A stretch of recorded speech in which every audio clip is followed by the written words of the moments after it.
Welcome to the Debt Crisis Problem Podcast, your source for insights into major risk events that could trigger an economic downturn and debt crisis.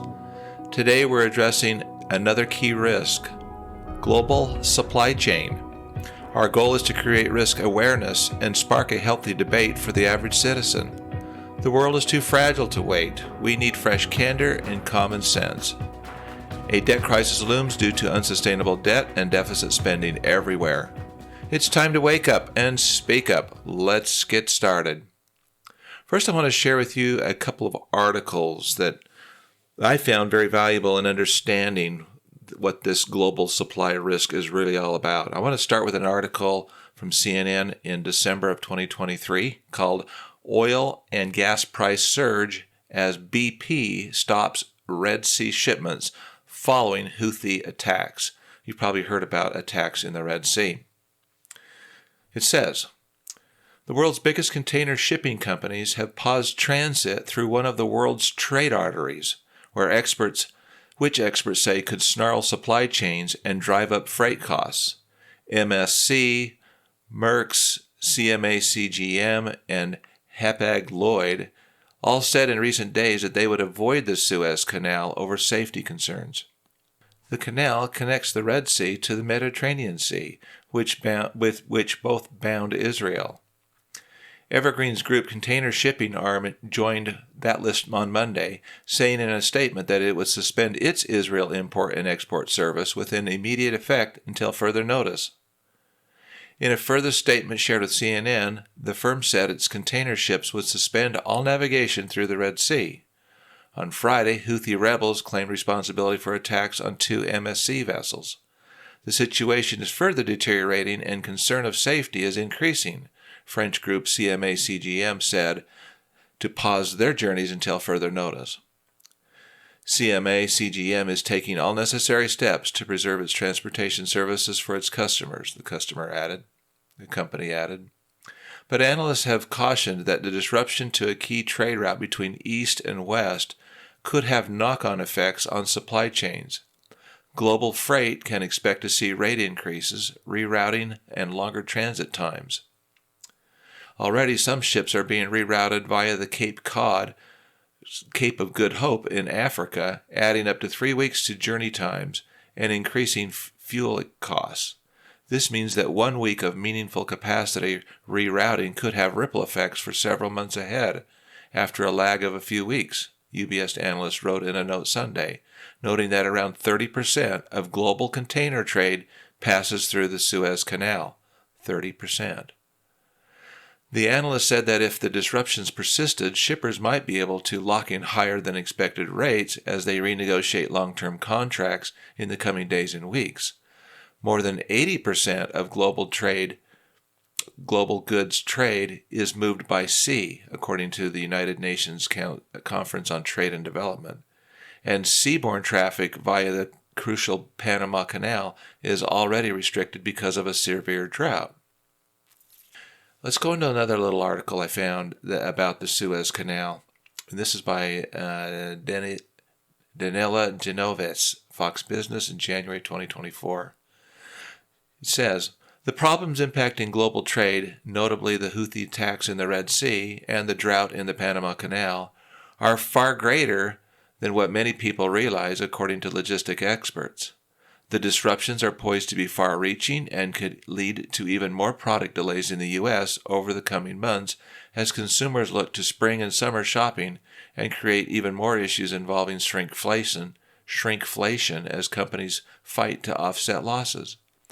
The two situations in the Suez Canal and the Panama Canal are dramatically impacting supply chains concurrently, hindering trade between Asia and Europe and between North America and Asia. These choke points, both undergoing external pressure. Trade within the Suez Canal, which connects the Mediterranean Sea to the Red Sea, is being stifled as Iran-backed Houthi militants continue attacking cargo ships. The Suez Canal is the shortest shipping route between Europe and Asia. It is estimated that about 15% of the world's shipping traffic transits via the waterway. Simultaneously, the Panama Canal is experiencing an unprecedented drought impacting water tables and the ability of ships to pass.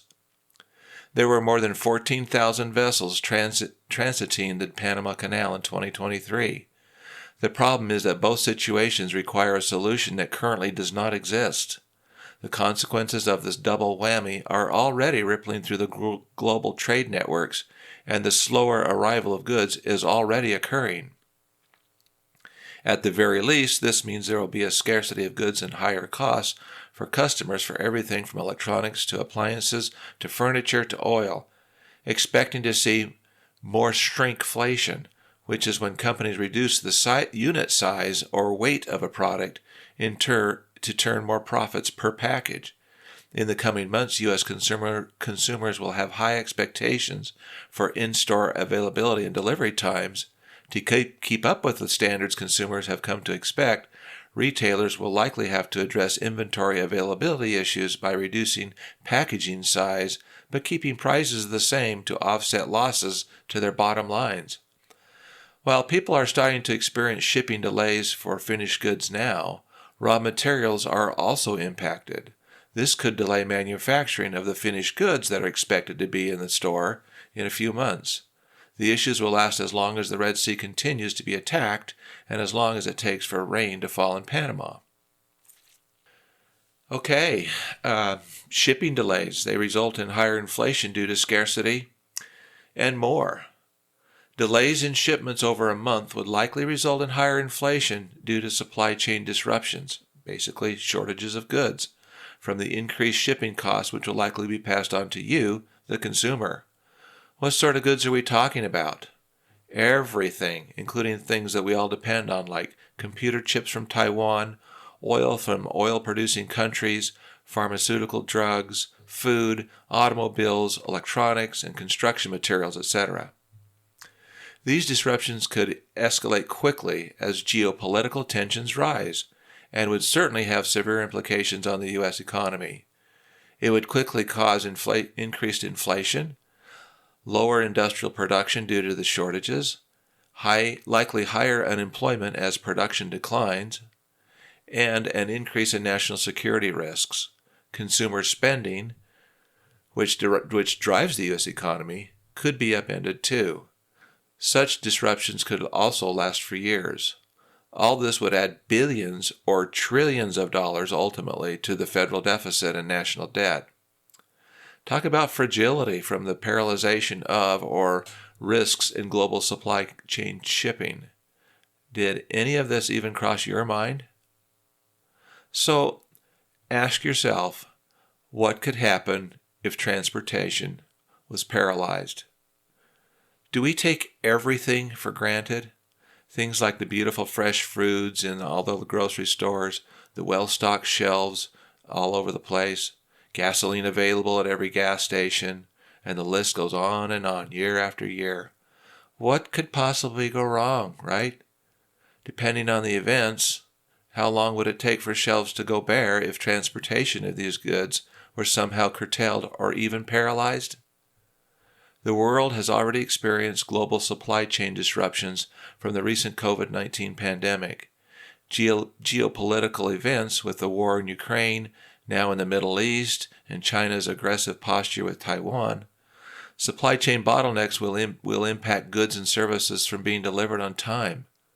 How concerned should we really be that much of the world's trade passes via those shipping lanes through the Red Sea and the Panama Canal? When these lanes are unable to function as needed, or are otherwise disrupted, how much do you think it could impact the global supply chain yourself? As you may know, there have been numerous attacks on ships by drones and anti-ship ballistic missiles in the Red Sea. Such attacks have caused container ships, oil tankers, and other cargo ships to either suspend or reroute their goods all the way around to Africa. This has caused increased shipment delays for up to 4 weeks late, along with rising ocean freight costs. The ships would likely have to travel a net 17,000 miles further to get their goods to Europe if they must travel further around the tip of Africa. The attacks would have to be serious to not pass through the Red Sea and travel an extra 17,000 miles, knowing how much extra that would cost in terms of hard costs and delays. If you think about it, why would any ship pass through areas where they'll be attacked? It's hard to blame the shippers for not going into zones where they could possibly be killed, even if it means there will be supply shortages. Would you go through those zones if you were under attack and your safety was not assured? Okay, I want to switch topics a little bit and discuss how the U.S. is being drawn into more conflict to protect the shipping lanes. I found a great little article by Lori Ann LaRocco in February of 2024 entitled, "In Houthi Red Sea Conflict, White House, Congress divide on the use of military is getting dangerous for the economy." This is really interesting. Listen to this, you'll be surprised. There are growing calls from some political leaders on Capitol Hill to justify U.S. Navy protection of foreign flag vessels from the Houthi attacks in the Red Sea. But these lines of inquiry run up against a basic operating truth about the flow of trade. It is global. U.S. import and export data shows that the majority of the country's trade is on foreign flagged vessels. In fact, according to U.S. trade data aggregated by MDS Transmodal, less than 3% of trade is carried by U.S. vessels. 97.2% of U.S. trade is transported on vessels that are flagged by foreign nations. The congressional calls to consider prioritizing U.S. flagged vessels come at a time when the Iranian-backed Houthis continue to attack shipping in the Red Sea. According to U.S. defense officials, there have been 40 attacks on commercial shipping. Over the weekend, the U.S. and allies launched the latest strikes against Iran-backed Houthi rebels, which included targeting of anti-ship cruise missiles. Recently, 4 senators, including 3 from the Senate Foreign Relations Committee, asked the White House for the legal rationale behind President Biden's unilateral decision to not prioritize the security of U.S. vessels in light of the deaths of 5 U.S. servicemen serving in the region. Other nations, including U.S. ally France, have already declared their priority is to escort French-linked vessels after facing nationalistic pressure. International law requires commercial vessels to be registered in a country. The country where a ship is registered is identified by that country's flag. Many times, insurance and a country's tax environment play a part in a ship's flag state. The Marshall Islands, for example, is a popular registration country for this reason. The flagging norm, which leaves only 2.6% of U.S. trade moved on U.S. flagged vessels, ties the economic interests of the United States to Navy protection of all ships. At a hearing last Tuesday in the House of Representatives, Charles Bud Darr, Executive Vice President of MSC, the world's largest ocean carrier, was asked by Congressman Salud Carbajal if the U.S. Navy should prioritize security for U.S. flagged ships over foreign vessels. MSC does not have any U.S. flagged vessels in its fleet, but it was the number 1 ocean carrier handling U.S. imports, based on 2023 cargo arrival data. "We are a conduit of world trade," said Darr, a former U.S. Navy serviceman. He added that while the MSC is foreign flagged, it does pay U.S. taxes and employs many Americans across its operations. "Keep the trade lanes open," Darr said. "It comes down to serving the commerce needs of the trading partners, and what they need is what we provide." MSC's Ocean Alliance partner, Maersk, was number 1 on handling U.S. exports. Maersk is also a foreign-flagged ocean carrier, but it does have some U.S. flagged vessels, as do other foreign carriers, including Hapag-Lloyd. In their letter to the White House,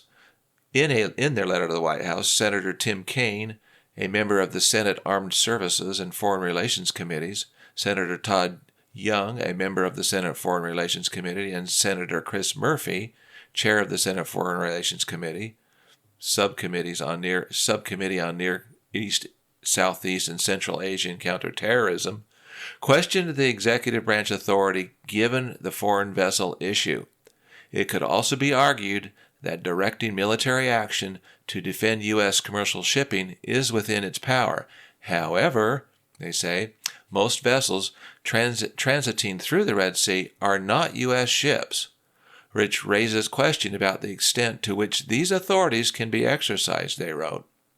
The letter, also signed by Senator Mike Lee, the senators asked, "Does your administration believe there is legal rationale for a president to unilaterally direct U.S. military action to defend ships of foreign nations?" This short ad is sponsored by the TunaBudget.com podcast. Hey friends, looking to improve your personal and family financial wellness? Don't miss the Tuna Budget podcast at TunaBudget.com. Download your free Tuna Budget Worksheet Plan, the most powerful budget worksheet plan in the world, yours. In addition, dozens of Tuna Budget's human-side candid conversation memos may be the perfect answers you're looking for. Join us for real candid conversations and candid questions that can change your life for the better. Subscribe to the TunaBudget.com podcasts and empower yourself to take charge of your future and financial well-being. And it continues. While the senators expressed support for smart steps to defend U.S. personnel and assets, hold the Houthis accountable for their actions, and deter additional attacks, they said that Congress must carefully deliberate before authorizing offensive military action. In an email response to CNBC, Senator Kane's office said the goal of the letter is to understand administration and strategy for deterring Houthi attacks, the legal authority for U.S. military action without congressional approval, and to avoid the nation slipping into war without the public debate required by the Constitution. Senator Kane and his colleagues seek answers on both the strategy and legal authority for our current actions, the email stated. A president can act unilaterally to defend the U.S. Beyond that, congressional authorization is needed, Kane's office said. Senator Kane believes it's quite clear that action taken to defend foreign-flagged commercial vessels, even if strategically advisable, is not self-defense by any accepted definition. This would require a congressional authorization. Kane's office also said they would like to know if there is a plan to ask other nations to join in defense of global shipping.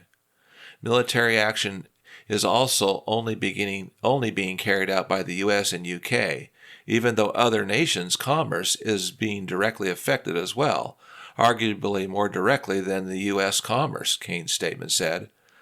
Nevertheless, the trade data shows the majority of U.S. trade is on foreign vessels. The White House, as well as the Senate offices of Murphy, Young, and Lee, did not respond to requests for comment by press time. The U.S. has been conducting Operational Prosperity Guardian as a defensive operation in the Red Sea with more than 20 countries providing support. Defense officials have told CNBC that between 4 to 8 coalition vessels at any given time are monitoring the waters. U.S. Navy Rear Admiral Mark Montgomery, a senior fellow at the Nonpartisan Foundation for Defense of Democracies, who served as policy director for the Senate Armed Services Committee under Senator John McCain, tells CNBC the questions posed by the U.S. congressional members go against the United States' position of upholding freedom of navigation for all nations as a principle. It says, under international law, freedom of navigation is defined as the freedom of movement for vessels, freedom to enter ports and to make use of plant and docks, to load and unload goods, and to transport goods and passengers. The percentage of U.S. shipping is 2 to 3%, and the number of that 2 to 3% going through the Red Sea is even lower, said Montgomery. The United States is for freedom of navigation, transparency, and freedom of the sea. That means we are for the protection of all shipping, including foreign vessels. Interesting. In recent testimony on Capitol Hill, trade representatives warned a House subcommittee, which oversees maritime transportation, that the U.S. economy cannot be separated from the global economy on the issue of Red Sea security. Said one expert, no shipping, no shopping. Maersk recently announced 2 of its American-flagged vessels, the Maersk Detroit and the Maersk Chesapeake, were attacked on July 24th during a scheduled U.S. Navy accompaniment for a northbound transit of the Bab el-Mandeb. After those attacks, Maersk announced it would no longer be transiting through the Red Sea, a decision also recently taken by Hapag-Lloyd and MSC. Shipping companies are prepared for attacks in the Red Sea that, despite U.S. counterattacks, could last from 6 months to a year. Montgomery said several issues make it impractical to consider U.S. flag shipping as an alternative. The United States has seen a steep decline in merchantmen since World War II, and there is also the issue of building U.S. ships. Materials and labor must be within the U.S., where vessels are more expensive to build, and the cost to move ocean freight on a U.S. flagged vessel is more than a foreign flagged vessel. We don't have sufficient merchantmen, ships, and maintenance, he said.